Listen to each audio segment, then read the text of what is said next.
Sometimes people ask me, what do I call this? Some years ago, I was facilitating a fire ceremony for about 25 foreign exchange students from all around the world. And at the conclusion of the ceremony, a young woman from Switzerland asked me, what do you call this? And I thought for a moment and said to her, I don't call it anything. Because if I call it something, then you'll think you know what it is. And she got it. She took that in and she got it. And what I'm saying there is, rather than me telling someone what this is, and then they somehow pigeonhole it or put it in a box that's, oh, this is that, I'd rather they not do that.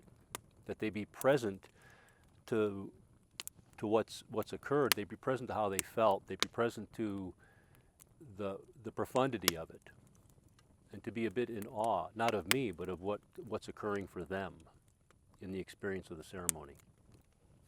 So sometimes people assume that there's some kind of belief system behind what I do, and there's not, in the conventional sense. It's not a religion. It's not a set of precepts or any kind of a dogma. It's very open-ended and connected. And the intention when people experience this space, they experience the ceremony and drop in, it's an opportunity for them to let down, become present, and aware of what they're feeling, what's going through their mind, what's up for them, what they're struggling with, what they're reaching for, what they desire most for themselves. It helps people to connect with their values, their most deeply held values, and what's sacred for them. So what I'm doing here is creating a sacred container inside of which people feel safe enough to tell the truth for themselves. And there's a conversation that unfolds, a dialogue, and there's listening, and there's authentic speaking. And I may have a question, they may have a question, and there may be an answer, but we're really inside of an inquiry. The energy and the intention of the fire is set long before they come, through me, through the ceremonial space, so that by the time people get here, it's almost like they've been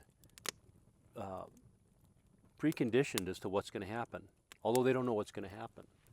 And the ceremony itself allows us to be present, connect to the earth, connect to the sky, connect to one another, connect to what is held within deeply. So then what actually happens is people have an opportunity to open. And as I said before, they feel safe. They're in a safe container. And, I generate that as part of my presence, part of my being, and transmit that, and people feel that. But they also bring their own sense of safety and trust, and that's really important, that people access their capacity to surrender to this moment, to trust what's happening, to trust themselves, to trust me, to trust one another. And what literally happens is quite extraordinary. Time and time again, what people feel compelled to share that's real and true for them. And we recognize truth when we hear it. And it facilitates a deeper conversation, one that's transformational in and of itself. It's life-changing. My sense of what people are hungry for is connection. Connection to themselves, connection to what's real within themselves, connection to something greater,